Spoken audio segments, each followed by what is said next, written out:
Chères Genevoises, chers Genevois, comme d'habitude, j'ai l'immense plaisir de vous accueillir chez servetien.ch pour l'analyse.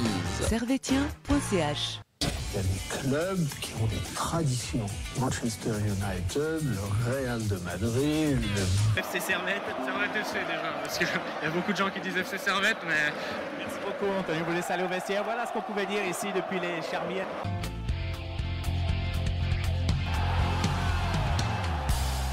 Camarades servétiennes, camarades servétiens, bonjour, bonsoir et bienvenue dans votre podcast de l'analyse. Aujourd'hui, on va parler du match de la 28e journée, ce match qui était là pour l'occasion des 135 ans du grand Servette FC. Un match qui s'est conclu de manière plus dramatique puisque Servette a perdu 3-2 et on va revenir sur tout ça, le 11, le fil du match, les tops et les flops. Et on va aussi parler de la Super League et du prochain match qui sera contre IB. Et on fera aussi un point sur les féminines U21, vous connaissez la musique maintenant. Avec moi, je ne suis pas seul, je suis bien accompagné. Et à commencer avec celui-là qui est à ma gauche, à votre droite sur l'écran, Max. Max, comment tu vas ? Salut Lucas, tout va bien. Écoute, malgré la défaite du Servette, on garde le moral en vue des prochaines échéances. Ouais, toi t'étais au stade hier ? J'étais en tribune nord pour assister aux 135 ans et puis au match. Ouais, ok, ouais, même sous la pluie, tu fais qu'il toujours neige, là, qu'il pleuve ou qu'il vente, voilà. Toujours présent. C'est beau. Beau message. Et à ma droite, il n'était pas au stade, il était à Neuchâtel et il a joué aussi au foot. Je suis même passé par Yverdon. Et il est même passé par Yverdon. Kéran, comment vas-tu ? Ça va super et toi ? Ça va super. Toi, du coup, t'as vu le match à la télé ? Oui, j'ai tout vu, tout bien analysé. Les carences défensives de Servette surtout. Et la bonne transition, c'est que t'as pu voir la pelouse depuis la télé. Oui. Et on va parler de cette pelouse qui a été, du coup, à l'hommage des 135 ans. Ils ont fait une coupe spéciale avec des... je sais pas si vous avez lu l'article, la tondeuse là, avec les hélices, je sais pas, à l'anglaise quoi. Oui, on peut qualifier la pelouse de pelouse Star Wars presque. Voilà. Non mais alors par contre, ça, à la télé, vraiment, ça rendait vraiment top. Ouais. C'était vraiment super. C'était beau. Justement, c'était beau. Quand on voyait les highlights, enfin j'ai vu les highlights, ça paraissait super beau. Sur place, bon, c'était joli. Mais on voyait quand même qu'il y avait des mottes de terre, des trous par-ci par-là. Après la météo, il a beaucoup plu, il faisait froid aussi, donc la pelouse, elle a peut-être pas bien supporté les conditions météo. Bon, on sait déjà que cette pelouse, elle a du mal un petit peu à supporter les choses, donc... Ouais, j'avoue que quand j'ai lu l'article en milieu de semaine, j'ai cru qu'ils allaient changer la pelouse et j'étais trop content. Mais en fait, non, c'était juste de l'esthétique finalement. Faux espoir. Mais c'était beau à la télé. Ouais. C'est déjà ça. Oui. Exactement. Et puis pour ces 135 ans, il y a eu plein d'animations. D'ailleurs, on va revenir petit à petit. On avait ce maillot à l'occasion des 135 ans, qui était un maillot rétro. Ils l'ont annoncé en milieu de semaine. Vous, comment vous avez trouvé ce maillot ? Beau ? Pas beau ? Écoute, moi je trouve génial toujours d'avoir des nouveaux maillots qui sortent. Voilà, c'est toujours une occasion d'avoir du sponsoring, du marketing. Et moi je le trouvais beau, mais après je l'ai pas vu de très proche. Je l'ai pas acheté. Mais je trouve beau le fait qu'il soit assez épuré, sans sponsor, sans logo. Moi j'aime bien. Ça fait un côté rétro. Et voilà. Après il faudrait que je me fasse une idée en le voyant de plus près. Ouais. Mais, bien sûr. Mais je trouve ça bien. Ouais. Le prix du maillot, par contre. Ouais, 135 francs pour le maillot, bon, pour ça, les 135 ans. Oui. Heureusement que ça ne fait pas les 200 ans. Hein. C'est l'excuse. Sinon, il sera à 200 francs. Mais bon. Toi, Kéran, comment t'as trouvé le maillot ? Honnêtement, le maillot, moi, je ne l'ai pas trouvé terrible. Je ne vais pas mentir. Je trouvais le logo déjà... J'aurais préféré un logo comme on l'a derrière, ou vraiment à l'ancienne, avec... Quand on avait des grandes années ou quoi, que vraiment le maillot retrace les plus belles années des 135 ans plutôt que les prémices ou le tout début. Je sais pas, il manquait. En fait, on voulait un maillot rétro, il me manquait ce côté rétro pour moi. C'était un peu trop sobre, trop actuel aussi. Voilà, trop actuel avec le logo Adidas qui était New Generation aussi. Donc non, j'ai pas été fan. Pas emballé. Pas été fan. Ça divise. Hein. J'ai entendu un peu des deux avis. Des gens qui le trouvaient très beau, des gens qui le trouvaient pas assez. Après, il est pas moche. Hein, mais non. Pour moi, il est pas vraiment dans le thème en fait. Ok. Ouais, moi, je suis assez d'accord. Je rejoins là-dessus. Moi, je trouvais qu'il était pas assez rétro. Peut-être j'avais une attente d'un vrai maillot rétro, vraiment qu'on se dise ok, c'est les 135 ans, on sort un vieux maillot. On Mais attendra là, pour c'était- les 140, quoi. Peut-être, ouais. Bah, tu vois, le fait qu'il y ait les légendes qui étaient sur place et tout, jouer avec leur maillot à eux d'avant, pas dans la même matière ou autre, parce que je pense que c'est plus agréable de jouer avec les maillots de maintenant, mais de faire quelque chose dans le même style pour leur rendre hommage aussi à eux, plutôt que le faire sur le terrain, parce que bon, on a vu ce que ça a donné. Voilà, ça aurait été une meilleure idée. Enfin, Ok, ouais. il était peut-être trop simple. Trop simple, trop sobre, peut-être. Ouais, voilà. Ouais, et puis en outre de ce maillot et de la pelouse, on avait aussi beaucoup d'animations autour du stade. On a eu des concerts, des séances de dédicaces de joueurs actuels ou de joueurs anciens. Il y avait Van Moos et Doulin pour les joueurs actuels, et puis pour les anciens, il y en avait beaucoup. Je vais pas tous les citer. Oui. Mais voilà, c'est un bel hommage aussi d'inviter des anciens joueurs, des anciennes gloires du Servette, et ça fait plaisir de voir des têtes. Complètement, ouais. Moi, j'ai beaucoup aimé notamment l'inauguration de la buvette Martin Petrov, Ouais. tribune Nord. Je l'ai pas vu parce que j'étais pas en or, mais elle était bien. Elle est bien, elle est magnifique. Voilà, et c'est vrai que ça, c'est un peu à l'instar de ce qu'ils ont fait avec la redécoration de l'intérieur dans les coursives de la tribune où ils ont tout peint en grenat avec les visages de certaines légendes du club. Ça, c'est génial. Et je pense que Petrov a apprécié l'hommage qui lui a été rendu. Et voilà, moi, c'était un peu mon coup de cœur sur les célébrations de cet anniversaire. Ouais, très cool. Toi, Kéran, un petit mot sur. Non, bah c'est ce qu'il dit, c'est ça qui marque en fait, c'est le fait de rendre hommage aux gloires et aux anciennes stars de Servette qui est beau dans ce match et qu'on aurait voulu retrouver ensuite sur le terrain. Et c'est un peu navrant comment ça se déroule, mais en soi la journée est belle, Ouais. la journée a été belle pour tout le monde, même pour moi qui n'étais pas au stade, j'ai senti dans l'atmosphère, même dans l'avant-match quand on en parlait, enfin quand les journalistes en parlaient, il se passait quelque chose, on voyait que Servette est un grand club et qu'il a été honoré en ce jour-là, quoi. Et du coup, c'était important de nous d'en parler de cet événement parce que c'était vraiment quelque chose de bien organisé et de bien fait parce qu'on a beaucoup apprécié. On va venir sur un sujet moins glorieux. On va passer sur ce qui s'est passé sur cette pelouse directement. On va commencer par le 11 et honneur à ceux qui ont gagné. On va d'abord donner le 11 d'Yverdon. Au but, on avait Bernard Denis, habitué maintenant des cages yverdonnoises. On avait Tijani et Marquez en défenseurs centraux, Kongsro à gauche et Soti à droite. Legowski en milieu avec Baradji et Silla. Marley Ake en 10, faux 9. Et Tazar et Marquezano devant. Côté Servette, on avait Joël Mal au but, Kazim Adams, Steve Rouillet, défenseurs centraux, Masiko à gauche, Tsunemoto à droite, Konya, Magnin en milieu centre, à droite, Ouattara, à gauche, Kuteza, en 10, le grand Magnifico, Stevanovic, et en 9, Enzo Crivelli. C'est un 11 qu'on a l'habitude de voir maintenant. C'est un peu le même 11 des Berlus. Est-ce que vous êtes surpris quand même qu'il aligne ce 11-là contre Yverdon? Kéran? Oui, notamment un joueur qui ne devrait pas être là si c'est vrai être en forme et être à 100%. Mais bon, sinon, voilà, on a un latéral droit qui, Tsunemoto, n'est plus haut niveau depuis un certain moment. Donc, au lieu de s'entêter à faire jouer Magnin dans l'axe, qui n'est absolument pas milieu de terrain, autant essayer de le mettre latéral droit et remettre Nongué qu'on voyait beaucoup et qu'on ne voit plus du tout. Donc, je sais pas, on s'enferme dans un schéma qui nous correspond pas, en fait. Là, on commence à jouer d'une manière qui nous correspond pas. Avant, on gagnait, c'est très bien. Maintenant qu'on gagne plus... Est-ce que c'est pas l'adage on change pas une équipe qui gagne?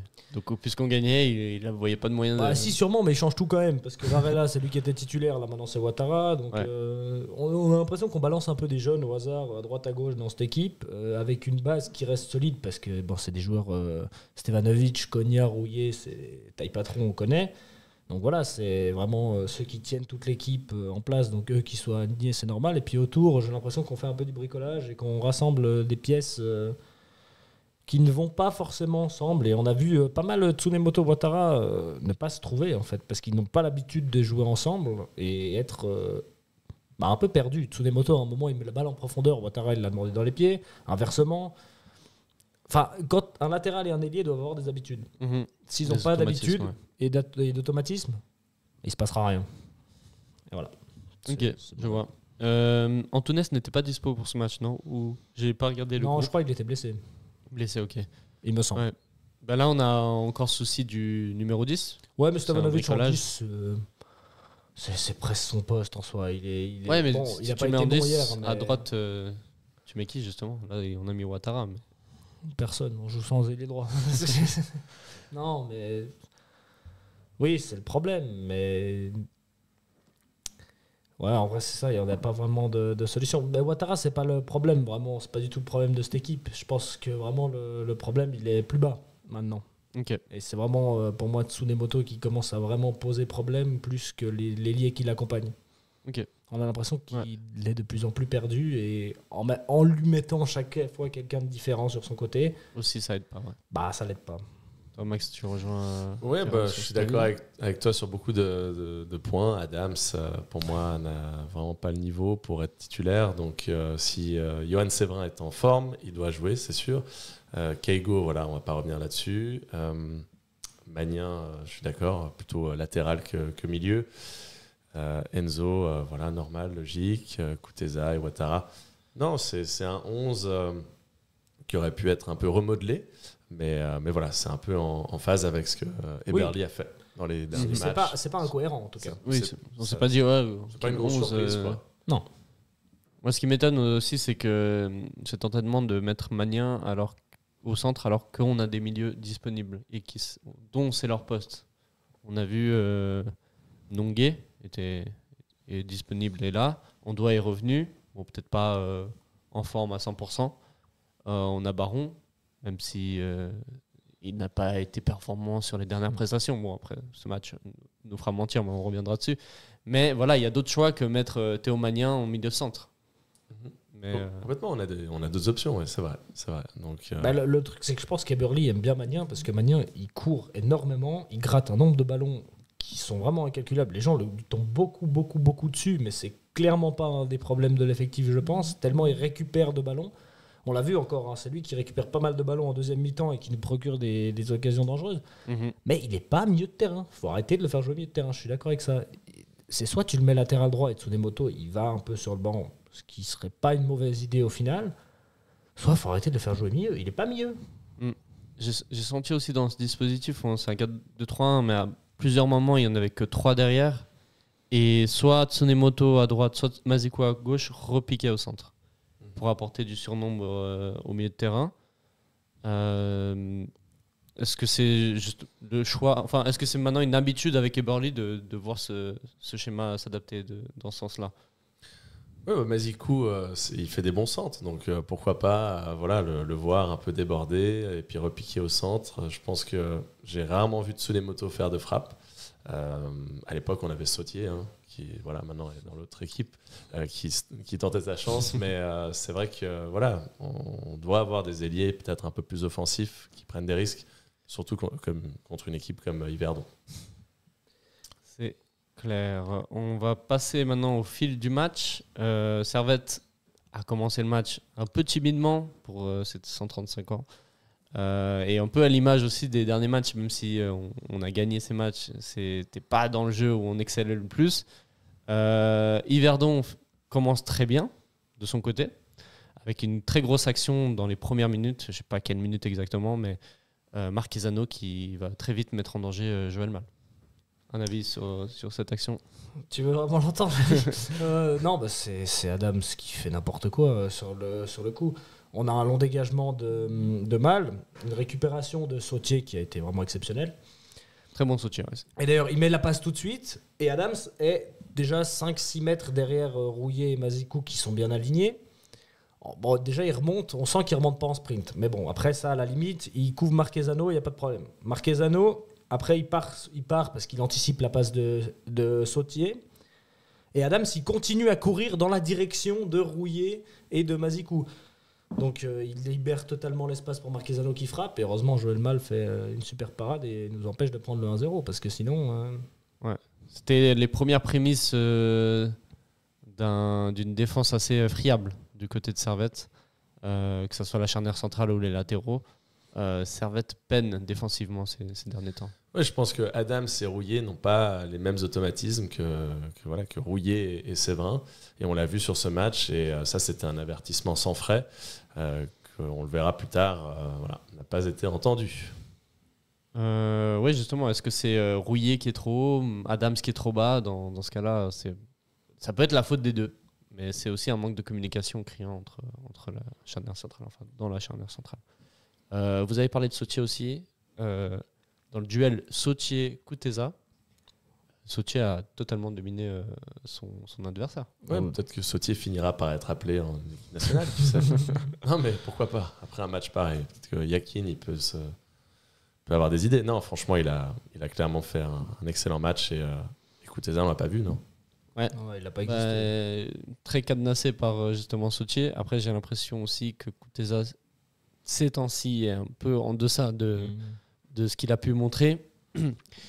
Et il essaie aussi de trop, peut-être, provoquer le duel. Là où, des fois, il y a des solutions plus simples, mais ça, on en a déjà parlé. Des matchs comme le match où on fait 3-3 contre Sion. C'est peut-être qu'il a la volonté de trop vouloir faire la différence à lui tout seul. Et là, à un moment, ça s'est calmé, il a commencé à performer, mais là, c'est revenu. En tout cas, dans ce match. En fait, le problème, c'est quand il est en confiance et qu'il le fait, ça marche. Parce qu'il est en confiance. Là, il n'est pas en confiance et il continue à le faire. Ça donne ce match-là qui est absolument ignoble pour nos yeux à regarder. Parce qu'il n'a pas gardé un seul ballon du match. Et le seul moment où il pourrait faire une belle action avec Ouattara, justement, là, après, sur la passe, mais c'est plus tard. Donc, on y reviendra sans doute plus tard. Ouais. Je ne veux pas brûler les étapes. Mais voilà, encore une fois, c'est un geste qui manque de précision. Après, Ouattara ne fait pas tout juste non plus, mais c'est à l'image d'un joueur qui manque de confiance. Et je pense qu'en plus, cette non-sélection en équipe de Suisse le mine encore plus. Et possible. C'est des cercles vicieux qui se répètent, quoi. En tout cas, c'est pas le seul qui a mal joué dans cette équipe. Oh, J'ai l'impression que le collectif entier de Servette était méconnaissable. Oui, alors on en parlait en préambule hors caméra. Peut-être que cet événement a un peu inhibé les joueurs. Les 135 ans, les célébrations, les anciennes légendes qui reviennent, du monde. Peut-être que, je ne veux pas chercher d'excuses à l'équipe, mais clairement, on n'a pas vu Servette au même niveau que ces derniers matchs. Mais dû aussi à un très très bon collectif d'Yverdon. Yverdon a vraiment fait un match presque parfait. Ils prennent 2 buts, franchement, sur 2 tirs cadrés. Oui. Servette n'a pas existé du match. À la fin, il y a 3 ou 4-0, ça me choque pas. Yverdon a vraiment été au-dessus, mais largement. J'ai l'impression qu'Yverdon a compris comment jouer contre Servette. Parce que tous les dernières confrontations contre Yverdon, c'est un peu la même chose. On s'attend à surdominer l'adversaire parce que Yverdon est soit dans une mauvaise forme, et soit en bas du classement. Mais j'ai l'impression que c'est tout le temps comme ça avec Servette. On affronte une équipe qu'on croit qu'on peut largement s'imposer, et au final, c'est cata. Parce que soit on n'arrive pas à jouer contre des blocs bas, soit on n'arrive pas à faire la différence où on a un syndrome d'être trop fort. Alors que on a peut-être sous-estimé Yverdon, c'est possible. Ouais. C'est ça, en fait, ils sont arrivés très forts. Ouais. À l'impact, au duel, ils sont tout de suite rentrés dedans et ils nous ont tout de suite montré, nous on est là, on va faire quelque chose aujourd'hui. Ça, c'est pas parce que vous êtes leader qu'on va rester en bas. Et ils sont pas du tout restés en bas. Et ils sont venus chercher très haut, ils sont venus chercher avec beaucoup d'intensité, beaucoup d'agressivité. Et quand ils ont reculé à la 60e, parce que c'était un choix de Tramezzani et d'Yverdon de reculer à la 60e, ça va être plus une occasion. Même à la mi-temps, j'ai souvenir de Bernard Denis qui commence à perdre du temps dès la 45e. Bernard Denis et la Ligue 1, ça, c'est un cliché de Ligue 1. Ça, on perd du temps dès qu'on peut. Mais c'est astucieux. Mais ça marche très bien. Puis c'est un super gardien. Contre Servette, perdre du temps, j'ai l'impression que ça marche tout le temps parce que ça frustre les joueurs, ça frustre tout le monde, et puis on n'arrive plus à mettre un pied devant l'autre et on n'arrive plus à jouer. Mais bien sûr. C'est une technique vieille comme le monde. Voilà. Ça a été le match tactique parfait en fait. Tramezzani a vraiment bien préparé son match, il l'a super bien orchestré et ses joueurs ont appliqué parfaitement à la lettre ce qu'ils devaient faire. Ouais. Et on va pas se mentir, ils ont été aidés par un coup du sort provoqué par leur latéral droit et droit. Je sais plus quel joueur. Silla, c'est Fodé Silla qui va provoquer. Alors leur milieu centre qui déborde sur le côté. Mazikou accroche Silla. Ouais, en effet, c'est Silla. L'arbitre voit ça comme un penalty. déjà dans la surface selon lui, et en plus assez fautif pour provoquer ce penalty. Pour vous, péno, pas péno? Moi, depuis la tribune, j'avais du mal à voir que c'était un péno. Bon. Non, en direct, on a du mal à voir que c'est un péno. Après, on voit quand même que son pied va toucher légèrement le mollet de Sylla. C'est parce qu'il déséquilibre, évidemment. Ouais. Il joue très très bien le coup. Mais pour moi, le problème, il n'est pas là. Faute, à la limite, il y a... Ok. Mais pour moi, c'est avant la ligne, surtout. Ok. À partir du moment où il se fait toucher, Mazikou déclenche le geste et touche Sylla, c'est juste avant la ligne. Donc pour moi, il n'y a pas péno, mais coup franc. Parce que c'est pas dans les 16 mètres. Mais après, c'est ce que je vois, moi. Oui, la VAR a peut-être eu une autre interprétation, mais c'est vrai que le contact entre Mazikou et Sylla est léger. Le penalty est sévère. D'ailleurs, on le remarque au ralenti, le juge de touche ne lève pas son drapeau, et qui est celui qui est le plus proche de l'action. C'est vrai. Donc voilà, penalty, on peut contester. Voilà, l'arbitre a pris ses responsabilités, malheureusement pour nous. Et puis on le verra après, Marquezano l'a transformé de belle manière. Ouais. C'est vrai qu'au ralenti, il y a contact. C'est clair, oui, évident. Ouais. Mais ce qui est presque plus frustrant, c'est que tu dis que cette action, elle vient de nulle part. Elle vient vraiment de nulle part. C'est un long dégagement depuis la défense d'Yverdon. Depuis le milieu de terrain. Mais c'est encore une fois le problème de nos latéraux. C'est un sens du timing sur les ballons qui viennent en hauteur catastrophique. Là, Mazikou, il doit être sous le ballon, la prendre de la tête et la mettre en touche. Oui. Il est en retard, il se retourne, il court le ballon dans son dos. Il court vraiment... je suis latéral, donc j'arrive à savoir ce qu'il faut faire dans ce moment-là. Il court vraiment dos au jeu, il voit pas le ballon arriver. Après, il le voit dans les pieds de Sylla qui fait un contrôle absolument divin. Il se l'emmène super bien, il est en retard, il tend le pied. Bon, je pense pas qu'il veut le toucher exprès. Il le touche et c'est faute. Mais après, est-ce que c'est dans ou dehors des 16 mètres Chacun son interprétation pour moi. Et Joël Mad qui va encore une fois, j'ai l'impression, chaque match, concéder le péno. Je crois qu'en 10 matchs, les 10 derniers matchs, on a eu genre 6 pénos. Il a arrêté les plus importants il y a quelques mois. Oui, bien C'est sûr. ça. Non, mais je dis, Celui-là, pour l'arrêter, il faut se lever tôt. je dis juste qu'il y a beaucoup de pénos que Servette concède. Et il y a beaucoup de fautes individuelles. Et c'est justement dommage pour Mal parce que sur sa ligne, il est très bon.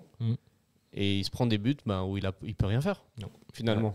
Dans ce péno, il peut rien c'est faire. des erreurs individuelles des défenseurs ou des milieux de terrain d'ailleurs qui pénalisent toute l'équipe à chaque fois, systématiquement. Quand on a 6 pénaux sur les 10 derniers matchs, ça fait mal. Ça fait mal. C'est un très beau jeu de mots, bravo. Pas mal. On va rester sur Pas mal. sur- Non. Ils sont en forme. Servette va quand même réagir. L'action d'après ou quelques minutes après, on a un sursaut d'orgueil, si on peut le dire. Mazikou, qui se fait pardonner pour sa faute, fait une merveille de centre à Crivelli, qui, dans le bon timing, finit l'action. Et là, je pensais que Servette avait renversé la situation et qu'on allait partir sur de nouvelles bases. Mais non, puisque quelques minutes après, je ne sais pas si c'est quelques minutes après. Non, il y a quand même des occasions pour Servette, mais Servette va se prendre le deuxième but qui est... Oui, Servette a repris la main après ce but, légèrement en tout cas, mais c'est oui, pas suffisant. Pas suffisant. Donc oui, Mazikou qui se rachète, qui sert le caviar. Voilà, pour une fois, c'est lui. Il fait un super centre. Crivelli est au bon endroit, au bon moment. Il la glisse entre les jambes de Bernardoni et ça fait un partout. Et voilà. Et ça relance le match. Et là, normalement, on doit prendre le lead. Là, on doit garder le ballon. On doit faire des bonnes séquences de jeu. Et on le verra, c'est Yverdon sur une très belle action qui va repasser devant. Ouais. Je pense que Yverdon en fait, a subi le contre-coup de son but. Du coup, se dit on va reculer un petit coup. Et puis, ils n'ont pas eu de bol parce que Mazikou il fait le centre parfait dans la zone parfaite. Ouais. Tidjani est la ramasse. L'appel est très bien aussi de Crivelli est parfait.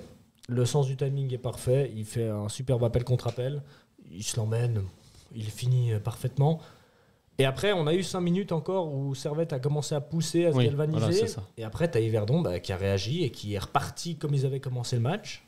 Et on se prend. C'est ça, on avait l'occasion de complètement inverser le match en 5 minutes avec Notamment, un partout. avec cette frappe Ouattara de loin essaie de tromper Bernardoni, mais il est bien sur ses appuis. On a aussi l'action que tu as citée avant, Kuteza, 2 contre 1 avec Ouattara. C'est juste avant ce but. C'est sur ce compte-là qu'on prend le but. C'est sur le contre. Malheureusement, Ouattara... pour moi, c'est plus Ouattara qui loupe son contrôle sur cette action-là que Kuteza qui fait le mauvais choix parce il pouvait aussi frapper s'il Le voulait. choix de Kuteza est bon. Ouais. La réalisation est pas bonne pour moi. La passe est beaucoup trop forte.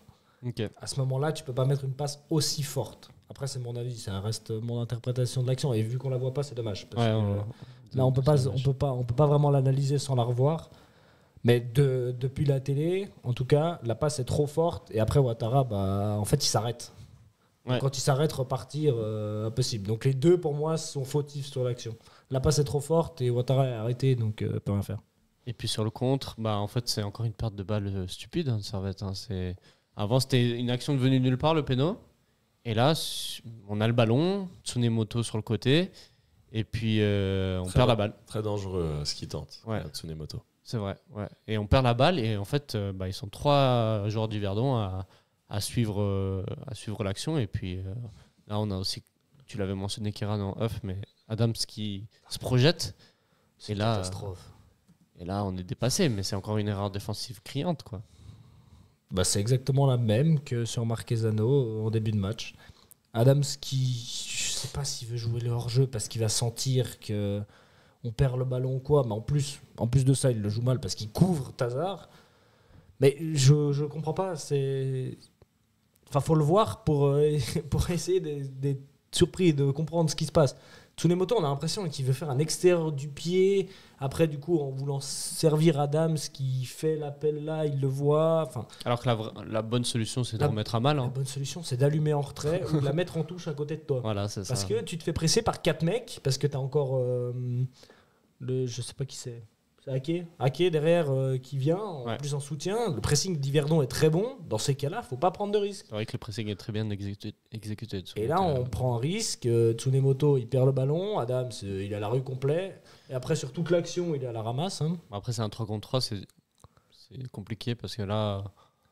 Non, mais là, déjà, il va couper la passe, bonne. il a la ramasse. Là, après, il va se retourner. Il va mettre 2 minutes à se retourner pour la passe en retrait. Après, Yverdon joue super bien le coup. C'est parfait.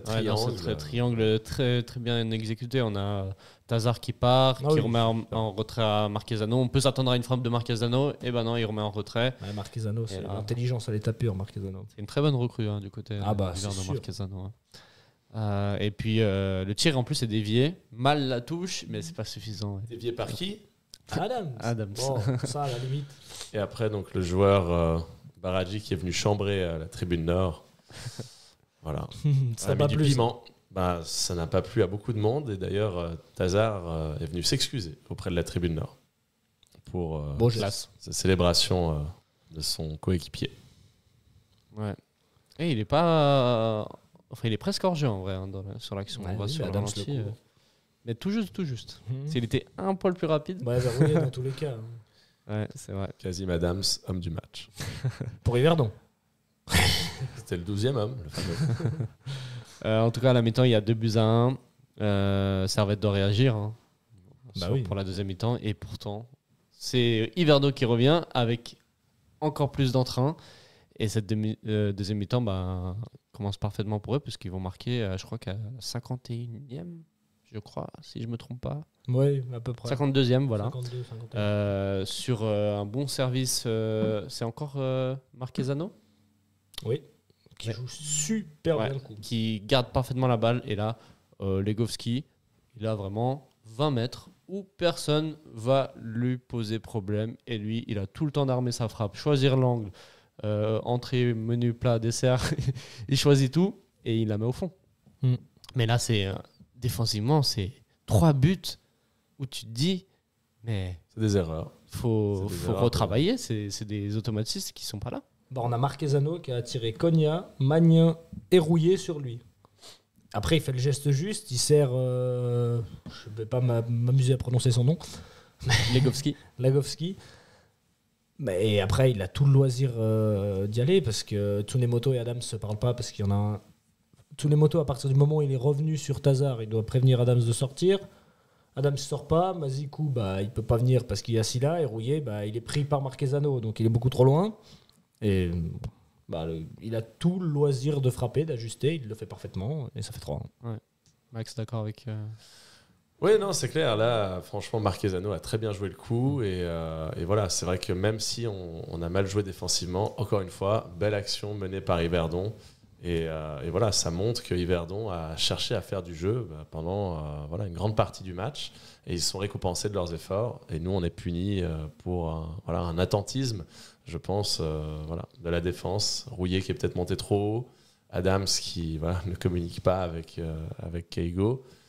Et voilà, et à ce moment-là, on se pose des questions. On se dit, mais qu'est-ce qui va se passer ? Est-ce qu'on va pouvoir revenir ? Il reste une grosse demi-heure. Il pleut des cordes. Yverdon va forcément se mettre à défendre. Tu croyais honnêtement qu'on puisse revenir ? Je savais qu'on allait pousser. Revenir, c'était sûr qu'on allait tout faire pour revenir. Après, remonter 2 buts. Compliqué. Évidemment que j'y crois en tant que supporter. Après, réalistiquement, on a bien vu au fil des minutes que ce serait compliqué.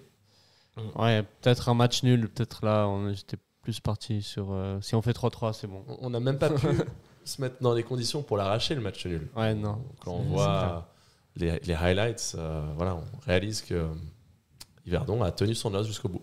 Ouais, exactement. Et c'est même sur une perte... Enfin, après, il y a eu des changements. Il y a Baron qui est rentré. Il y a eu quand même une réaction d'Eberly de faire de rentrer des joueurs. Complètement. Pour inverser la tendance.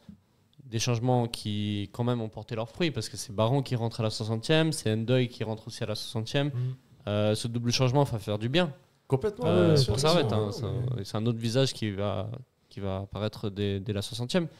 Et l'action du but de Baron, parce qu'on va y venir, c'est quand même une erreur d'Yverdon, parce que le joueur glisse. C'est grâce à la pelouse. Voilà. Ouais, c'est pas forcément une erreur. C'est pas une erreur, c'est malchance, parce que t'as vraiment Ake qui glisse et le latéral gauche qui glisse au même moment. Les deux glissent et du coup ils se trouvent perdus. Et après, il y a Tsunemoto qui part. Après, on s'en sort miraculeusement sur un centre dévié, encore une fois. Centre dévié, mais qui revient sur Baron. Superbe frappe. Et après, Baron, un bijou. Il fait la magie. Voilà, superbe frappe de Baron. Et ce qu'on a mentionné aussi en off, c'est que Baron a quand même cette qualité-là. Même si ces derniers temps, on a un peu critiqué son niveau. C'est qu'il a un pied gauche, un très bon pied gauche, que ce soit en frappe, centre, coup de pied arrêté. Lui, il fait la différence. Quand il est rentré, on a quoi ? La tête de Mazikou après sur son coup franc à lui qui est tiré. On a des corners qui sont bien tapés, qui sont dangereux. Adams qui le reprend une fois et qui le dévie sur la tête. On n'a jamais eu un corner qui a été bien tapé pour qu'un mec la reprenne la tête quasiment. Et Baron est rentré et a tout bien frappé. J'ai même l'impression que c'était un choix d'Eberly d'aller sur les coups de pied arrêtés, parce que si tu fais rentrer Baron qui a un bon pied gauche et Ndoye qui a bon de la tête, c'est que tu disais qu'en fait il n'y avait pas d'autre moyen que de jouer sur des coups de pied arrêtés contre Yverdon, parce qu'ils étaient tellement bien positionnés que le jeu au sol ne marchait pas. Ah non, tactiquement tu pouvais rien faire face à eux aujourd'hui, sans Antunes en plus qui est là pour casser des lignes, et en faisant pas jouer Nongué qui est là aussi pour ça. C'est pas au sol que tu allais faire les différences ce soir. Donc oui, en faisant rentrer Baron, tu t'offres une solution sur coup de pied arrêté qui est plus qu'intéressante et qui a failli porter ses fruits. C'est vrai. Et puis on a peut-être manqué d'impact physique aussi au milieu. Un Doulin aurait fait du bien, un Ondoa aurait fait du bien. C'est vrai. Voilà. J'ai trouvé Konya très seul et il n'a pas fait son meilleur match non plus de son côté. Et ce qui était très dur. En fait, le milieu de Servette était compliqué. Baron a quand même un peu sauvé les meubles de son côté, mais c'était pas facile. En fait, ce qui a été surtout face à un Marquezano, positif, c'est quand Baron est rentré, on est passé à 3 au milieu. Ouais, avec Konya, mais qui redescendait beaucoup plus en 10, là où Stevanovic allait beaucoup plus sur les côtés et en soutien de Crivelli. Et à 2, Servette se faisait torpiller par le milieu d'Yverdon qui jouait super bien les coups et qui était vraiment super bien placé à chaque fois. On a pris vraiment une leçon de football samedi. Ouais. Malheureusement. C'était triste à voir. Ça me faisait de la peine à voir de voir le 10e malmené comme ça, le leader. Ouais. Et puis 2 changements assez tardifs, quand même si les 2 premiers changements étaient assez bons, j'ai trouvé que les 2 changements d'après étaient assez tardifs, la sortie de Kuteza et la sortie de Magnin, qui ne faisaient les 2 pas leur meilleur match du tout, et qui auraient peut-être dû sortir un peu plus tôt pour chercher le 3-3 à ce moment-là. Kuteza, après la mi-temps, il doit même pas revenir. Je suis désolé, mais là... Après la première mi-temps qu'il fait, c'est pas possible de le laisser sur le terrain, franchement. C'est sa pire première mi-temps à Servette que j'ai vue, parce qu'au-delà d'être d'avoir raté beaucoup de 1 contre 1 et beaucoup de duels, il marche quoi. Quand t'es bon et que tu réussis tout, que tu marches, ça me dérange pas. Mais quand t'es mauvais à ce point et qu'en plus tu marches... Ouais, bon, il était bien muselé par Sochi quand même. Oui, dans ce match-ci. mais il était super bien muselé par Sauté qui a fait un super taf, c'est pas la question. Mais Il le connaît bien. Ouais, c'est ça. il marche. Il se donne pas, il va pas chercher lui les ballons plus bas. Quand Mbappé, par exemple, hein, il est muselé en attaque au Real, il vient jusqu'au milieu de terrain chercher les ballons et aller tout seul après et pouvoir construire des ballons. Kuteza, il est resté sur son côté gauche, arrêté toute la mi-temps. Ouais, il a pas fait là sa meilleure prestation, c'est C'était clair. un match sans. Ouais. C'était un match sans. Ah, Ouais, totalement. ça arrive. Ça arrive et on espère qu'après la trêve, il pourra rebondir. Oui, voilà. J'espère que cette pause lui fera du bien. C'est peut-être Après son match en équipe de Suisse. C'est peut-être justement ça, les aléas, le fait de ne pas être convoqué, qui lui ont pesé aussi sur sa prestation. Ça peut jouer. En tout cas, Servette, c'est vrai qu'on a dit que aller chercher le 3-2, il y avait l'élan, et puis ça s'est essoufflé. Il n'y avait plus rien. On n'est pas vraiment allé chercher le 3-3. Hein. On n'a pas eu trop d'occasions. Même pas du tout, j'ai l'impression, après ce 3-2. C'est... Quasi pas, non. Voilà, Yverdon et Tramezzani ont verrouillé. Ils ont fait un sorte de catenaccio nord-vaudois et voilà, ça a tenu. C'était même pas loin de mettre le 4-2. Hein. On le voit, oui, sur cette frappe de Rodriguez qui passe un peu entre les mains de Joël Mal. Ouais, une erreur de mal. Ouais. Ouais, une erreur de Mal. Ouais. Faute de main. Voilà, faute de main. Mais heureusement, la barre nous a sauvés et ont gardé voilà, nos espoirs de revenir dans le match. Mais voilà, ça n'était que... Voilà. Un peu temporaire. Un peu brouillon cette fin de match. On a eu Rouillet qui dézonnait beaucoup pour aller chercher le but, mais on n'avait pas vraiment une formation vraiment concrètement basée. On avait Varela qui est rentré, Ben Yangba, et on savait pas où ils jouaient en fait les deux qui sont rentrés. On avait Ndoye, Rouillet en attaque, Steva encore qui était là.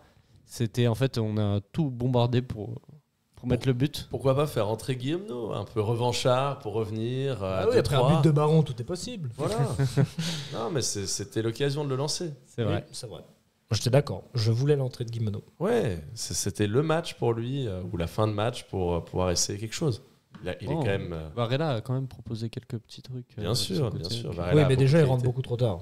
C'est vrai. Faire un changement à 87e, ça n'a jamais servi à rien et ça ne servira jamais à rien. Ouais.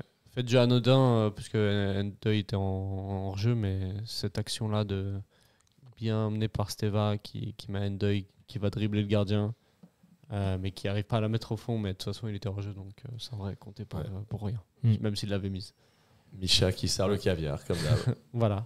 Comme quoi, on peut compter encore sur le jeu de Servette.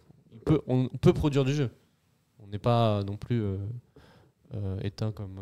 Non, évidemment, et je pense que cette défaite va un peu les réveiller, leur faire du bien, se dire bon, on peut pas se reposer sur nos acquis, surtout contre des équipes voilà, qui sont peut-être un peu moins bien classées. Et voilà, ils vont redoubler de travail pour mieux revenir après la trêve et puis essayer de s'accrocher à cette première place. Ouais. Mais pour moi, c'est pas tant Servette qui fait un si mauvais match que ça. J'ai vu des matchs de Servette vraiment catastrophiques où il n'y avait pas de passe.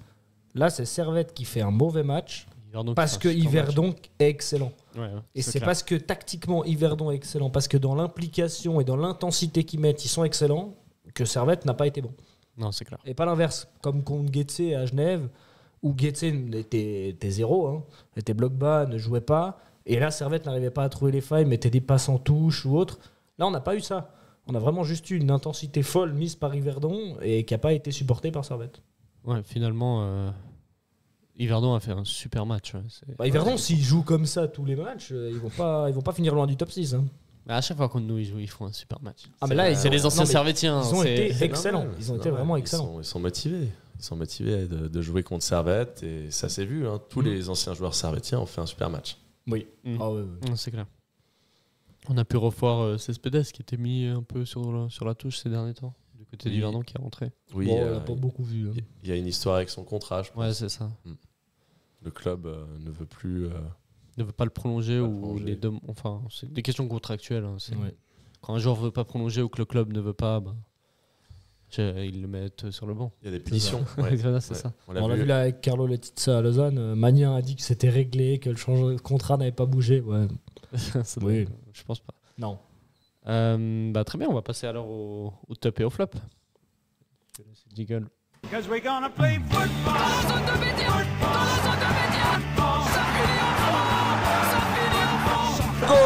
goal, goal pour le Servette FC. C'est comme quand on ramasse les cerises, on a un œil sur la cerise et puis un œil sur le panier. Voilà, il faut toujours plutôt regarder en haut. Ouais, on va changer pour Bédia. On le dit chaque semaine, mais à chaque fois l'écouter, ça fait un peu mal. Oui. Bah, là, IB, ouais. Surtout qu'il a IB, c'est ça. Voilà. On va passer du coup, au top et au flop. On va commencer par peut-être chercher le plus compliqué, un top du match quand même à dégager de cette prestation. Servetien. Il joue à Servette, Sautier, non? Est-ce que vous avez un top du match? L'affluence. L'affluence? Plus de 15 000 spectateurs. Ouais, pour un l'événement match sous la pluie, dans le froid, contre Yverdon. Alors certes, c'était les 135 ans et certes, c'était un derby roman, mais j'ai pas le souvenir d'avoir autant de spectateurs contre Lausanne ou Sion à Genève. Ouais, c'est clair. Cette C'était saison. très belle affluence, renforcée par le fait d'avoir les 135 ans, donc il y a beaucoup de gens qui sont venus pour l'occasion. Évidemment. Après, c'est comme ça que ça marche à Genève, hein, l'événementiel. Dès qu'il y a un gros truc, les gens viennent. Bon, dès qu'il y a des rabais sur les tickets aussi. Et, ça fait natif, n'empêche. Hein. Mais oui, ça fait plaisir de voir un beau stade rempli. Avec, quand il y a pas mal de buts comme ça, il y a eu pas mal d'ambiance aussi. Et un scénario quand même qui était, même si il s'est fini mal pour Servette, c'était un bon scénario de football. Quoi. C'est un match plaisant, c'était pas un match fermé. On a deux équipes qui jouent au foot. C'était un match sympa à suivre. Il y avait des beaux buts, il y avait des belles actions. Voilà. Si t'es supporter d'Yverdon, tu t'es régalé pendant le match. Hein. Je pense aussi, ouais. Non, c'est clair. Et donc l'ambiance, le public et le match en soi, voilà. C'était, je pense, ça le top. Prochain match contre IB, donc il faudra autant de spectateurs. Voire plus. C'est un gros match et ça va être encore... Dans une tribune fermée, c'est compliqué. On le sait pas encore. On sait pas encore comment... On prie pour qu'elle reste ouverte. Donc... D'ailleurs, il y a eu des va-et-vient sur la billetterie. Hein. Ouais, c'est ça, j'ai pas trop compris. Elle a été gelée, puis rouverte par Servette, puis regelée, à ce que j'ai compris. Donc, on dirait très flou en hiver. Situation confuse. Voilà, on verra bien. C'est ça. De ton côté, Keren, est-ce que tu as un... Bon, la doublette Endoy-Baron. Endoy-Baron, le double changement. Le double changement Endoy-Baron. Ok, donc Eberly. Non, mais Endoy-Baron. Dommage. Bien essayé. Au final, c'est lui qui a pris la décision. Oui. Non, mais oui. Non, en soi, le choix tactique était bon, mais c'est les joueurs qui m'ont plu. Plus que le choix tactique en soi. Parce que Baron fait au-delà de son but, fait une très bonne entrée. Il a amené pas mal de stabilité au milieu de terrain. Et Endoy, je l'ai trouvé vraiment très intéressant, très remuant. Il a failli marquer un but d'ailleurs en se retournant et en claquant une volée qui a surpris tout le monde. Bernard Denis le premier qui est resté cloué sur place. Il a ce sens de l'attaquant, quoi. Bah, il a, en fait, ce qui nous manque, cet instinct de buteur. C'est-à-dire, il voit un ballon bien positionné, il va frapper et la balle va jamais passer très loin. Bah, il a une bonne qualité de frappe, surtout. Voilà, c'est ça. ouais, il a le sens du but, il a une bonne finition et il a une bonne qualité de frappe. Après, techniquement, c'est un peu plus compliqué, mais... c'est pas ce qu'on lui demande. C'est pas ce qu'on lui demande, voilà, c'est ça. Et associé avec un Crivelli devant, moi, j'aimerais bien. Ouais. J'aimerais bien voir. C'est vrai que ces derniers temps, c'est soit l'un, soit l'autre. J'aimerais bien voir les deux ensemble. Ça pourrait aussi... Ah, on les a vus les deux ensemble, non? Ou je me trompe? Que Eberly t'entende. Moi, contre Zurich, ils étaient pas les deux ensemble à la fin? Ouais, à la fin. Moi, j'aimerais bien voir au début du match. Bon, après, parce que Crivelli, il garde les ballons et puis il t'envoie quand même Endoy. Mais là où j'ai trouvé bizarre Servette, c'est que quand on avait Endoy devant, qui est un mec qui fait 1m90 et qui est bon de la tête, on l'a vu, on n'avait plus de centre qui venait. Là où quand on a Crivelli qui, dans les duels aériens, on sait que la tête, c'est pas... Il aime bien quand il est dos au jeu, mais devant le but, plus la pour tête... orienter que voilà, pour finir. plus poitrine orientée sur le côté ça, il aime que bien de la ça, tête. Donc quand on avait Endoy devant, je me suis dit, bon, on va envoyer des centres et puis il va mettre des coups de casque. Bah, pas tant que ça, donc voilà. Ouais, on n'a pas eu trop l'occasion non plus. Non, c'est ça. Et puis après, Yverdon... a bien blindé derrière. Magnifique, quoi. Ok. Bah, très bien, c'est pas mal les top l'influence. Ça te plaît? Ça me plaît bien. Moi, je vais chercher un top en plus. Je vais dire quand même... C'est dur. Hein. Qui m'a plu dans... Ouais, bah là, vous avez pris... plus après Guillemot. Non. Bah, il n'a pas joué. Bah, justement. Pardon. Je sais pas. C'est vrai que vous avez un peu tout dit. Hein.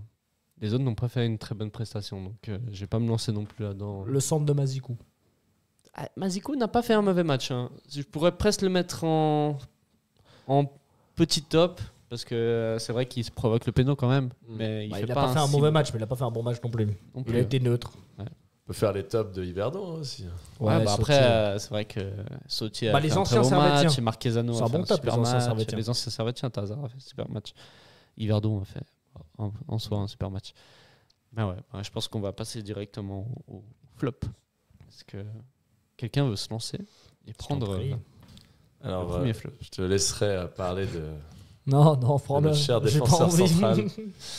Alors voilà, malheureusement pour lui, Adams, très emprunté, qui est en fait à contre-courant presque. Voilà, on le voit partir dans d'autres directions. Voilà, c'était un match à oublier pour lui. Malheureusement, ça nous a coûté cher. Et qui nous a coûté cher aussi, Kuteza, en n'étant pas décisif. Donc je mettrais ces 2 flops. Ok. Voilà. Mais donc c'est vrai Adams qui nous coûte les buts et puis quand t'as Séverin sur le banc. Mais ça, c'est incompréhensible. Pardon, mais si t'as Séverin qui est 100% fit, qui forme une paire qui est la meilleure de Super League avec Rouillet depuis un bon moment maintenant, tu peux pas te permettre de te passer de Rouillet et de Séverin. Séverin, il est gaucher, il joue à gauche. Là, c'est Rouillet qui est à gauche, qui est souvent, des fois, un peu emprunté parce qu'il revient sur son pied droit et on perd du coup un petit peu de temps dans les transitions. Ouais. Et tu te passes de Séverin pour Adams, quoi. Enfin, avec tout le respect que j'ai pour lui, je l'aime beaucoup, c'est pas la souci. il est très gentil, sûrement. Mais techniquement, déjà, c'est pas au niveau. Et tactiquement, hier, c'était catastrophique. Ouais, il y a dans la gestion des hors-jeux, la gestion des positions, le positionnement, c'était effrayant. Et c'est surtout que, Max l'a mentionné plusieurs fois, c'était l'entente entre les deux, plus. J'ai l'impression. Parce que c'est vraiment. Les automatismes. C'est ça, c'est un automatisme. C'est Rouillet qui doit combler toutes les erreurs de Adams. Mais je pense qu'il y a un manque de communication entre les deux joueurs. Peut-être qu'ils se connaissent pas. Ils se connaissent pas vraiment. Mais pas le français, Adams. Oui, je crois que oui. Si je me trompe pas.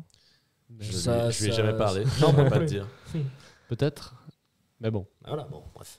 Un flop par Adams. Et Kuteza, il a dit aussi. Super, merci.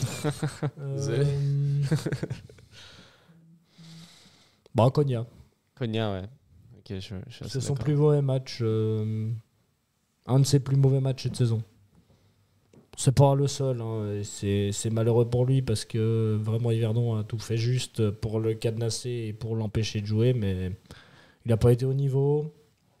De là où l'habitude, il gratte les ballons, il gagne les duels, il n'en a pas gagné beaucoup. Non, match assez faible de Konya aujourd'hui. Aujourd'hui, hier. C'est dommage, mais un peu comme l'ensemble de l'effectif qui a été un cran en dessous de chacun de ses rivaux d'Yverdon. Là où seul, peut-être en top, Crivelli a pris le dessus sur Tidjani et Marquez. Ouais, peut-être que Konya est un peu essoufflé aussi. Il joue toujours tous les matchs, l'entier des matchs. La pause va lui faire du bien et va revenir conquérant, revanchard et en mode guerrier. Et puis flop Tsunemoto aussi, évidemment. Oui, malheureusement, ça devient récurrent, quoi. C'est ça, on a cette habitude cette saison, alors que la saison passée c'était totalement l'inverse. On avait Tsunemoto qui survolait la Super League en tant que latéral droit. Peut-être. Il va revenir. C'est peut-être une question d'automatisme. Je veux que ce soit Sautier qui revienne. Un nouveau coach, il s'entendait très bien avec Weiler, peut-être qu'avec Eberle un peu moins, dans l'entente tactique, pas l'entente personnelle peut-être. Mais bien sûr. Non, parce que tactiquement, là, la défense tactique des Servetiens. Ouais, ça c'est un flop ultime. La défense a été un gros flop pour. Sur tous les buts, t'as une erreur, quoi. Mazikou sur le premier, sur le penalty, qui est catastrophique sur le ballon aérien, et puis après qui concède le penalty. Ouais. Adams dans ses positionnements à 2-3 reprises. Au deuxième but et puis après, même Steve Rouillet au troisième qui sort trop haut, puis après on se parle mal. Tsunemoto qui perd la balle. En fait, finalement, chaque défenseur a un peu commis l'erreur. Après, Rouillet, je t'en veux pas. Il est tellement fort. Ouais, mais des fois, il faut noter aussi. Oui. Il fait des mauvaises choses. Et quand l'équipe joue mal, forcément, ça a un impact, même sur les meilleurs joueurs. C'est ça. On l'a vu avec Konya aussi. Stevan n'a pas été assez influent malgré, on l'a vu, 2-3 belles passes. Mon dernier flop pour finir, Théo Magnin, qui était un peu en deçà. Ouais. En fait, c'est le milieu. Hein. On n'a pas produit de jeu au milieu de terrain, que ce soit Konya ou Magnin. J'ai l'impression que les taux se dépassaient. C'est au global, en fait. Et surtout, ça rajoute à mon flop le fait que quand Baron est rentré, c'était beaucoup mieux. Donc, de là. On pourrait presque mettre Eberly tactiquement qui se fait bouffer par Tramezzani. En soi. Ouais, parce qu'il y a quand même de bons choix d'Eberly, comme on a dit, le double changement, la réaction. Il y a une bonne réaction, mais tactiquement à la base. Puis la ligne 11 assez cohérent, je pense que c'est. Oui, non, mais c'est chipoté pour chipoter. Ouais, bien sûr. Voilà quoi. Et puis, mention à Crivelli qui a fait un bon match, donc je le mets dans mes tops. Parce que j'ai pas trouvé de top avant.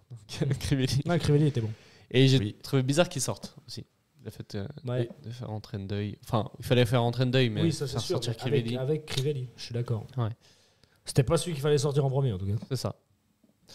Ok, je pense qu'on est bon pour les tops et flops, à part si vous avez d'autres mentions spéciales pour n'importe qui d'autre.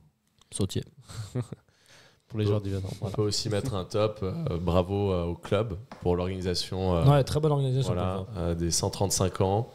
Il y avait de l'animation, il y avait de la vie, il y avait des légendes. Franchement, ils ont mis le paquet. Donc bravo à tous ceux qui ont œuvré pour que la fête soit belle, malgré la pluie et malgré le résultat. Ouais, très beau message. Merci pour. Avec plaisir. De note.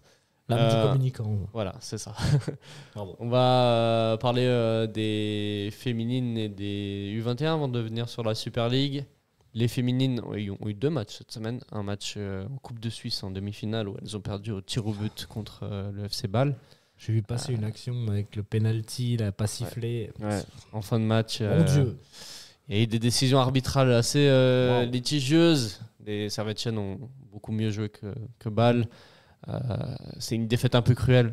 Mais bon, elles n'ont pas démérité. Voilà, donc c'est une bonne note, elles ont bien joué, donc il faut retenir le positif et il leur reste encore le championnat et les playoffs qui vont bientôt venir. Malheureusement, ce week-end, elles ont perdu contre Getse en championnat, mais je rappelle que le championnat féminin est basé sur un système de playoffs, donc peu importe où on termine le championnat, la phase régulière, on peut finir champion parce que c'est ensuite quart de finale, demi-finale, finale. Donc c'est juste le tirage au sort qui sera différent selon notre classement. Mais là, les Servette chinois est en 2e position à égalité avec Bâle. Tiens donc, comme les hommes. On ne sait pas encore. Ouais, c'est vrai. Et du côté des U21, en tout cas en milieu de semaine, ils ont joué contre Échalon, si je ne me trompe pas. Ils ont fait 2 partout. Et ce week-end, est-ce qu'ils ont joué je vais regarder. En première ligue, non, mais ils avaient joué peut-être en coupe, si je ne me trompe pas, parce qu'il y a la coupe de. Je ne sais pas s'ils participent. Voilà, ils ont joué contre Échalon. Ce week-end, ils n'ont pas joué parce que c'est la coupe de la première ligue pour se qualifier pour la Coupe de Suisse. Servette ne participe pas, parce que Servette a son équipe première qui participe à la Coupe de Suisse. Et en milieu de semaine, ils ont eu un match contre Échalon Région qui s'est fini en 2 partout. Je crois que Ouattara et Varela ont joué dans l'équipe, parce que c'était en milieu de semaine, donc ils pouvaient. Mais sinon, les buteurs sont Théo Alix et Ousseinou Séné, qui ont marqué tous les 2 contre Échalon. Sinon, Ouattara a joué, il a été remplacé. Sardanovic aussi. Et Varela a joué. Ainsi que Diaz Patricio, ancien de. Mais Ousseinou Séné, j'en entends pas mal parler. C'est vrai qu'il joue. Il est beaucoup parlé et a priori, c'est très fort. Hein. Ouais. Je l'ai jamais vu jouer encore, mais a priori, de ce que j'entends et de ce qu'on me dit, c'est très très fort. C'est pas mal. Et en plus, c'est le capitaine de l'équipe, numéro 10, capitaine. Il est sur une bonne forme. Je ne sais pas dans le classement des buteurs où il en est. On peut regarder ça. Mais c'est pour qu'il aille à Lausanne, autant lui donner un peu de temps de jeu avant quand même. Mais il ne doit pas être très loin. Il est là. Avec 9 buts. Le meilleur buteur de Servette est Diaz Patricio avec 10 buts juste devant. Donc oui, on a 2 bons attaquants dans la réserve. Ouais. Que ce soit Diaz Patricio ou Senesen. Diaz Patricio qu'on avait vu un petit peu il y a 2-3 ans. Ouais, il avait joué quelques matchs et en coupe. Des petits bouts de match, ouais. Voilà. Après, il a un peu disparu. Oui. Il a été prêté à Hellas Verona. Il est revenu, il n'a pas trop joué. Maintenant, il retrouve du temps de jeu. C'est bien. C'est bon pour lui. Faut qu'il reprenne gentiment la confiance. Il est encore jeune, donc. Ils vont bientôt, enfin j'espère en tout cas pour eux qu'ils vont bientôt monter et avoir peut-être une chance potentiellement. Peut-être, ouais. On leur souhaite. Ouais. Les U21 sont 7e au classement de Première Ligue classique. Pas très loin du top 3. On peut faire un tour des clubs genevois. On a Chénois, Mérin, Nancy en première. C'est bon ça. De Première Ligue classique. Donc c'est assez cool pour le football genevois, hein, c'est de voir ces équipes-là performer. Au moins 2 des 3, je pense, vont monter en Première Ligue promotion. Ouais, ils ont de belles marges quand même. Hein. Ce qui est assez... Enfin, une belle marge, ça va, mais ouais, au moins 5 points pour Nancy, même sur Lausanne qui est 4e. Lausanne 21. Je crois que les 2 premiers montent pas mal. et le meilleur 3e ou un truc comme ça. Il faut voir les autres groupes. Mais il y a ce règlement. Il y a les finales aussi qui s'organisent en mois de juin. Donc faut suivre tout ça. Mais pour d'autres clubs genevois, on a Carouge qui a joué hier en Challenge League, qui a fait 0-0 contre Thun. C'était vendredi, il me semble. Oui. Donc vendredi. Sous le déluge. À la Fontenette. À la Fontenette, exactement. J'ai regardé le match, c'est pour ça. En DT Challenge League. Ce qui fait que... Non, c'est ici en bas. Ce qui fait que Carouge est toujours 3e avec 43 points, mais assez détaché du top 2. Thun, Aarau. Après, qui monte pas cette année, c'est pas trop grave. Non, c'est une année de transition c'est vraiment pas pour grave. Carouge. Donc autant qu'il reste un petit moment en Challenge League. L'objectif de toute façon était de se maintenir. C'est ça, je pense. L'objectif largement atteint. Largement atteint. Ouais. Donc voilà, il faudra confirmer la saison d'après. C'est ça. Essayer déjà de s'installer en Challenge League avant de potentiellement pouvoir espérer et rêver de monter. Complètement. Mais ça fait plaisir de voir un club genevois Bien sûr. aussi haut et aussi proche de Servette quand même. Le football genevois se porte bien. C'est pas très bien. Avec Chénois, Lancy, Mérin, Carouge. Ouais. Et je crois qu'il y a aussi Grand Saconnet qui ont joué en promotion, qui sont 6e. Et du ils coup, ont fait match nul. contre... Ils perdaient 3-1, il me semble, et ils étaient réduits à 10 et ils sont revenus à 3-3. Ah, donc, pas mal. Bon, ils sont coutumiers des matchs nuls. Malheureusement. Mais c'est une belle équipe aussi. Avec 13 matchs nuls cette saison. Alors, eux aussi, l'objectif, c'était de se maintenir. Eux aussi, je pense. Objectif largement atteint. Qui vont largement atteindre leur objectif. Et ouais, comme tu dis, sur un penalty, il y avait des expulsions, la grande Même avant, il me semble. Il y en a eu une. Ouais, voilà. Tout début de match, 26e. Ouais, ça aide pas. Bon, c'est bien, du coup. Match animé. Match très animé. Et puis voilà. Donc ça, c'est des bonnes nouvelles pour le football genevois. Exactement. Et on va parler de l'élite, la Super League suisse. Servette est toujours... Ah non, je dois mettre à jour. Ouais. Voilà, donc les matchs de ce dimanche, on va venir. On va parler aussi des matchs d'abord de samedi, ensuite de dimanche. Samedi, Servette a perdu contre Yverdon. Du côté de Saint-Gall, Lausanne s'est imposée en étant réduit à 10 2-0. Et Zurich a battu Lucerne 3-2. Ce qui était plutôt une bonne nouvelle pour Servette, parce que Lucerne n'était pas très loin de Servette. Aujourd'hui, on a Grasshopper qui a fait match nul à la toute dernière minute. Vraiment un 94e Mouchi, encore lui, qui a égalisé contre Sion. Lugano s'est imposé contre Winterthur. C'était assez prévisible. Dommage. Et Young Boys qui a battu Bâle. 2-1. Ce qui fait au classement Servette toujours leader, suivi de Bâle à 46 points. Pas que Lugano était si loin. Lugano à 45, ils ont enchaîné 3 défaites d'affilée. C'est beaucoup de contre-performance. Ensuite, on a Lucerne et IB qui revient très fort avec 43 points, plus qu'à 5 points de Servette. Et Zurich qui vient compléter le top 6. À 6 points. Qu'est-ce qu'on peut dire sur ce week-end de football en Super League ? Qu'on a encore une fois un peu de chance, qu'on est encore plutôt bien loti en gardant cette première place de leader avec 2 points d'avance toujours sur Bâle. Il va falloir s'imposer la prochaine fois contre IB, Parce que si on ne s'impose pas contre IB, ils reviennent à 2 points. Et là, le gros bernois sera sans doute inarrêtable. Sans doute. Bon, ils sont quand même sur une très bonne forme, hein, avec 3 matchs gagnés sur les 5 derniers matchs. Bah en fait, IB, surtout, soit ils perdent, soit ils gagnent. Ils font très peu de matchs nuls. Ces derniers temps, en tout cas. Et donc, mine de rien, faire 3 matchs nuls ou faire 2 victoires ou une défaite, c'est 6 points ou 3, ça change la donne. Donc voilà. Ils sont efficaces. Quand ils font un mauvais match, ils font un mauvais match et ils perdent le match. Et quand ils font un bon match, ils le gagnent. Donc ils reviennent fort. Toi, Max?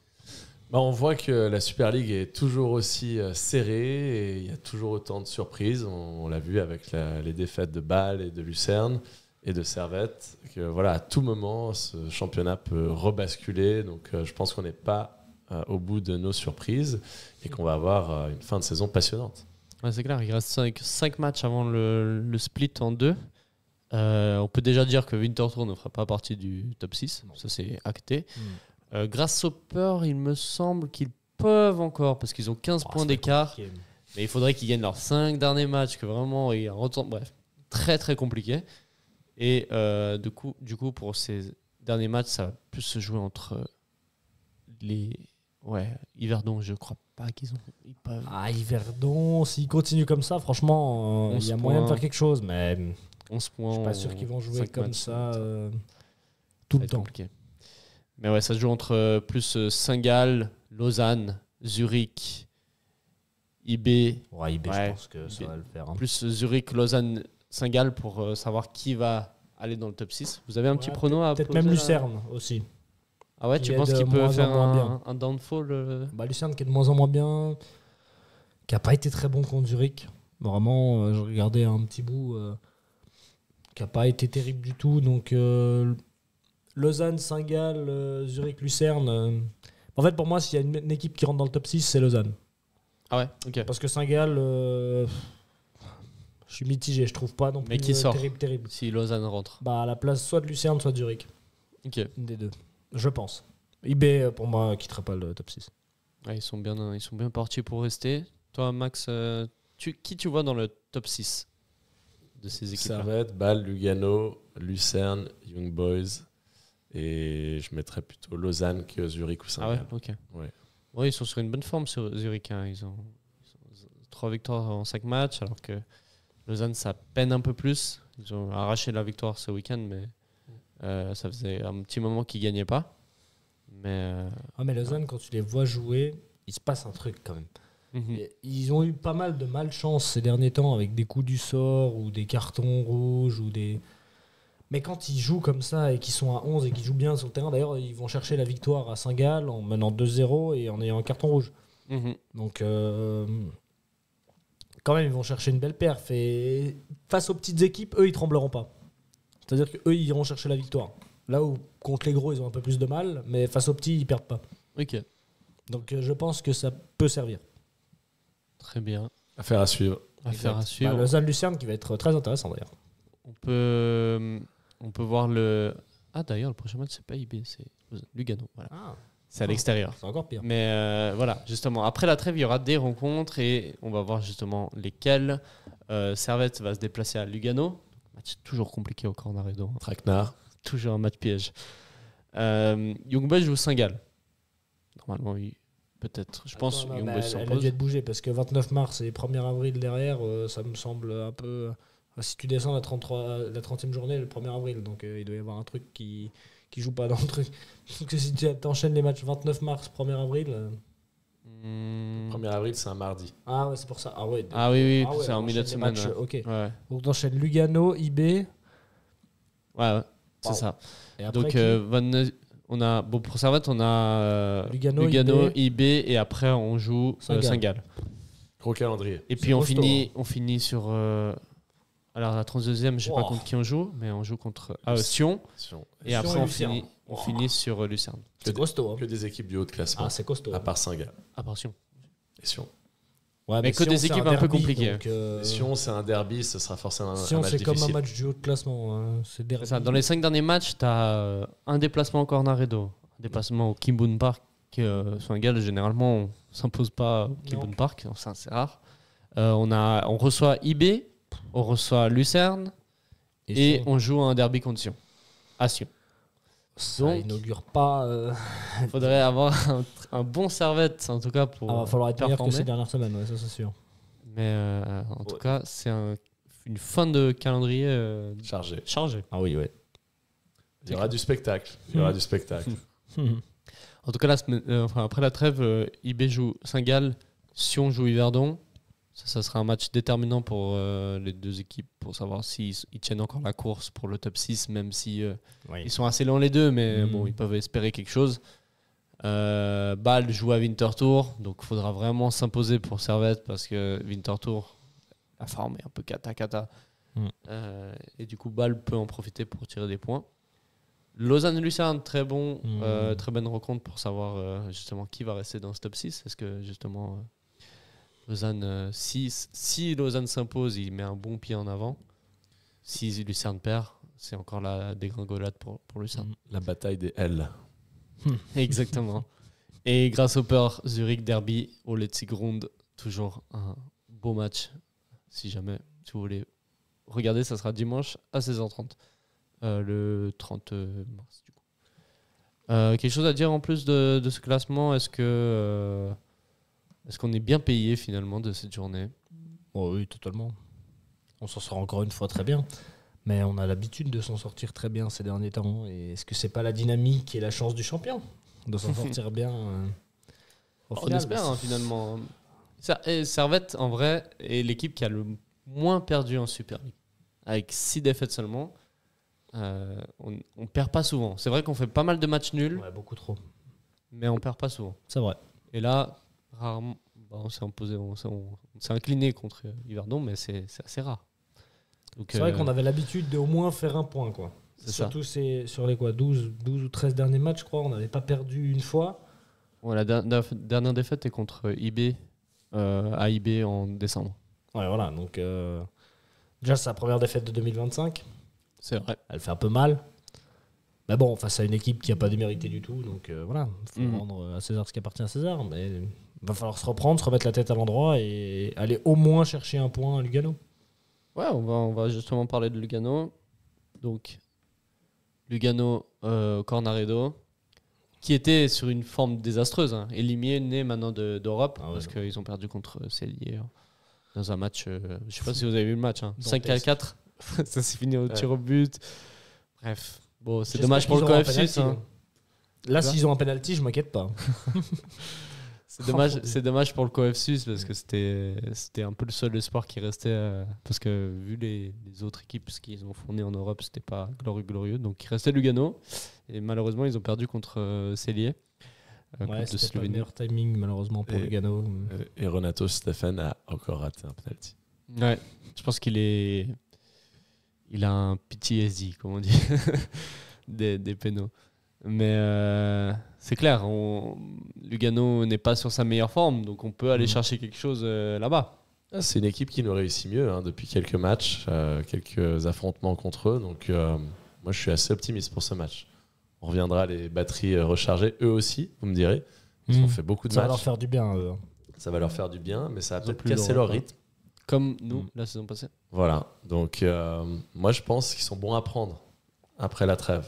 Mais voilà, la vérité du match déterminera s'ils étaient bons à prendre. Mais voilà, de toute façon, si on veut gagner ce championnat, il faudra combattre des IB, des Lugano. On a battu Bâle. On est capable de le faire. C'est ça, en fait, on est toujours meilleur contre les grosses équipes. Exact. Donc au final, autant jouer les grosses équipes et puis se mesurer directement à elles pour voir si oui ou non on a le niveau ou pas. Quoi. Bah sinon, on mérite pas d'être champion si on bat pas les grosses équipes finalement. C'est ça. Hein. Exact, mais on boude pas notre plaisir de voir Servette leader après 28 journées. Magnifique. C'est beau. C'est peut-être ça le plus beau cadeau pour les 135 ans. Ouais, de rester premier. Ouais.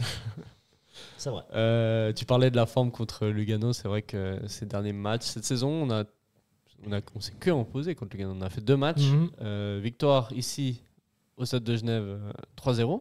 Exact. Et victoire là-bas 1-0. Si je ne me trompe pas. Notre but de saison. On a invaincu contre Lugano cette saison. Donc ils réussissent bien ces temps-ci. Ouais, mais je pense que Lugano qui a souvent été notre bête noire, voilà. Ah non, on a perdu en début de saison. Contre eux. Ouais. Là-bas, quand Mal fait une boulette sur la passe en retrait de Mazikou. Je sais pas si on se souvient. 3-1. Oui. C'était l'un des premiers matchs de la saison. Ouais. Donc, Bon, on en perd. C'est très dur de gagner à Lugano, on le sait. Hein. Je veux dire, c'est un match qui est loin, c'est un long déplacement. Ouais, c'est ça. Et C'est voilà. toujours périlleux d'aller là-bas, dans tous les cas. Mais ce sera pas un match facile, mais c'est un match qui détermine si tu es prêt ou pas à être champion, tout simplement. Voilà. Un bon duel au sommet. C'est ça. Réponse dans 13 jours. C'est ça. Hmm. Il faudra pas laisser la place à Bâle, quoi. Parce que dès qu'ils peuvent. Surtout pas. C'est clair.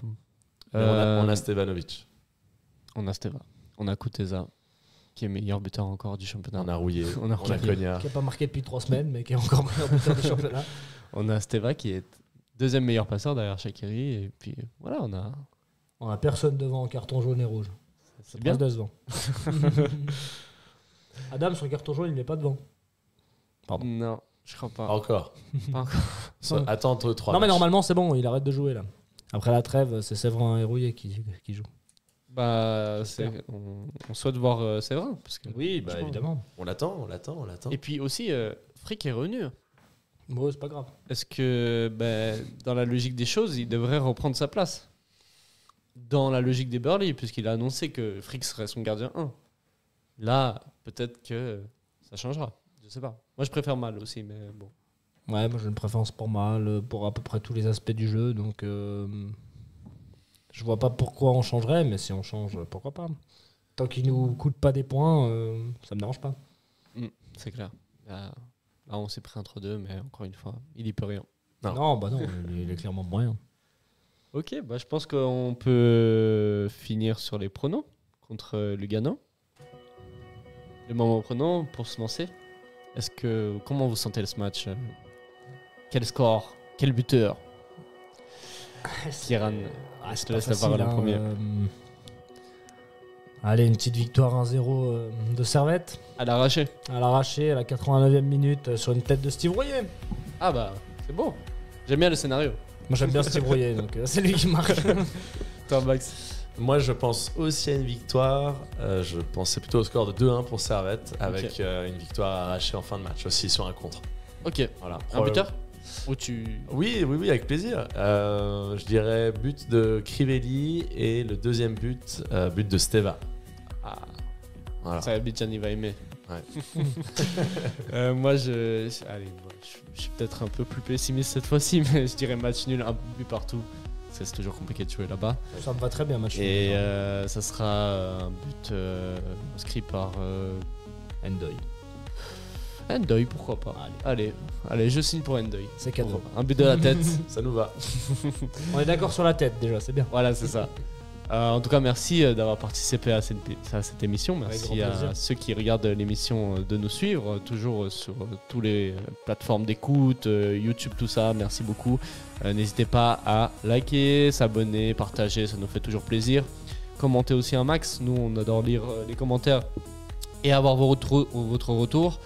On répond fréquemment, donc ça nous fait très plaisir. En tout cas, on est très content de voir que c'est suivi. Sinon, on vous souhaite une bonne trêve internationale. Voilà. Nous, on sera peut-être moins présents, peut-être qu'il y aura un live, je sais pas, on verra. En tout cas, on vous tiendra au courant sur nos réseaux sociaux. Et en tout cas, on vous souhaite une bonne semaine. Et puis, on se reverra très vite pour revoir Servette jouer et gagner, on espère.